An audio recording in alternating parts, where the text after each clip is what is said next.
field position or take points off the board when you have chances to make plays. So we didn't play well. Obviously at the quarterback position, we can't give the ball to the other team. So that's a growing experience for our guys.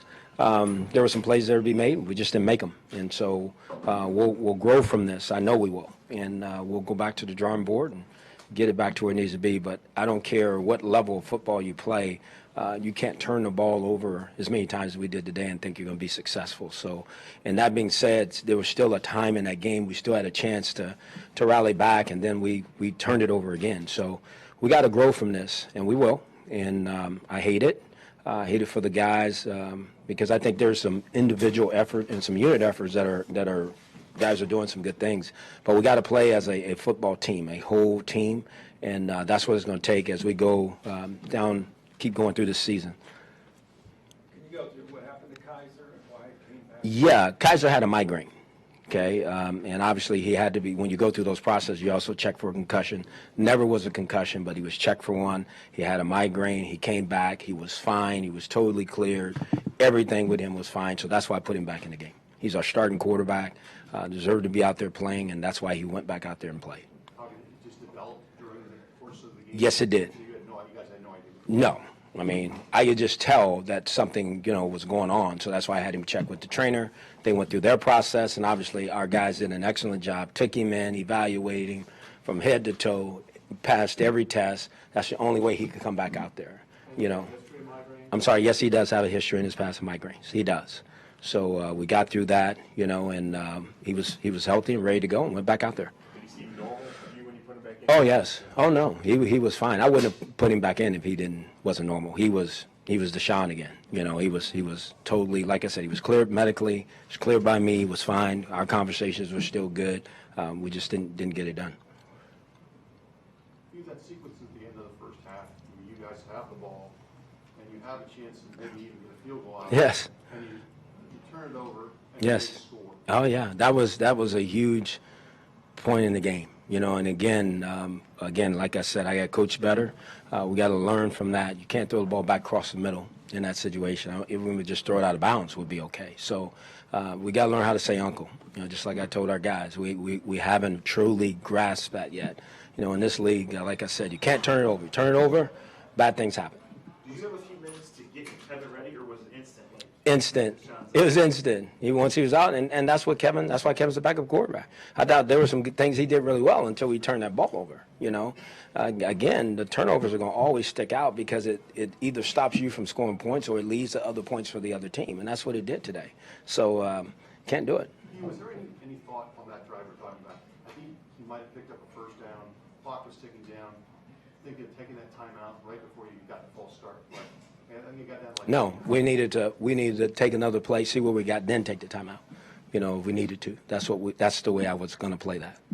What did you see on Deshaun's interceptions, especially the one in the end zone there where he's looking for Richard to look like? Right. No, I mean, I'm sure you guys, Richard was open. He'd be the first to tell you, just threw a bad ball. He threw a bad ball. There's going to be some throws he wish he had back. The first one that went off Duke's hand.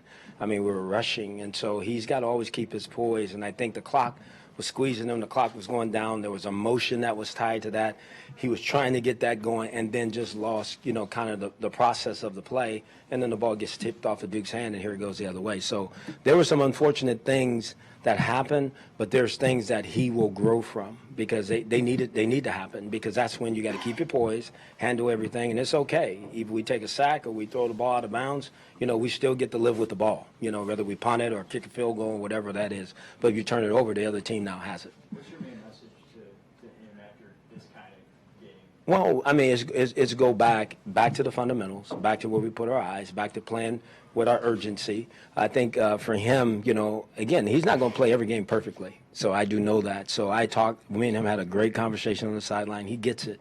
And I think he understands now more so than ever, if you turn the ball over, your team doesn't get cracks at it. Your team lose opportunity to score, and the other team has now a chance to score. So, the score was 24-10, but we were down there several other times with opportunities and could have converted and made some plays that we didn't make. So, again, he will grow from this.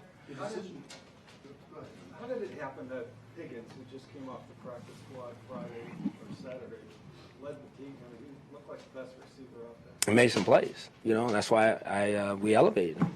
I needed him, need to put. Week, is that why He had a great week, and it allowed Duke to go back and do some things in the backfield for us. So I think, that combination was good. It was the right thing to do. Rashard showed his worth, did some good football. So What did you think of the run game today, and do you think he got enough out of it? I think it was good at times, but I think we had to get away from it. Obviously, the score dictated otherwise, and I think it's still going to grow. I mean, it's still early in the season, guys. We played 2 games, and I know our record is 0-2. I got it.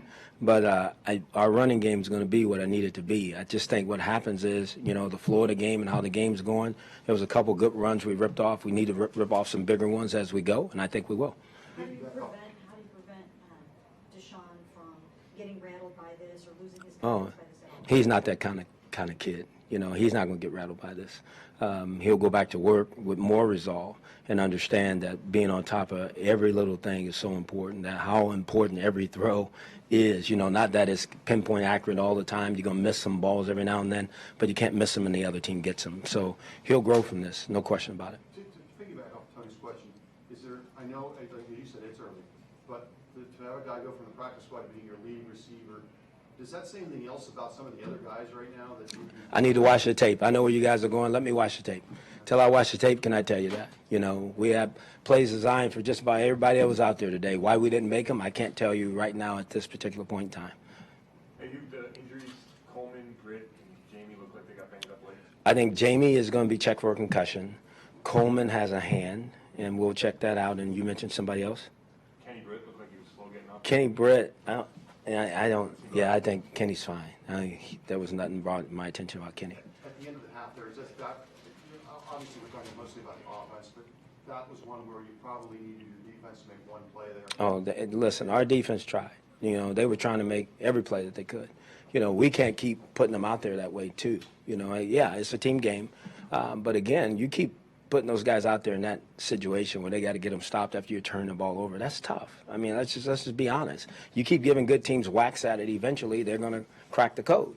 And that's what's happening. We're giving on offense a little bit too many opportunities to the other team's offense because we're turning the ball over. Is the center quarterback exchange still a little bit of a work in progress? It seemed like maybe some of the delays were maybe just so loud, but. Yeah, I honestly, Mary Kay, I think what happens, our tempo of getting in and out of the huddle to getting lined up is not what I want it to be yet. We're a little slow. We're a little slow in our process, and so we got to push that a little bit faster and harder. That's one big note I wrote down to myself and something I was talking to our coaches about on the sideline.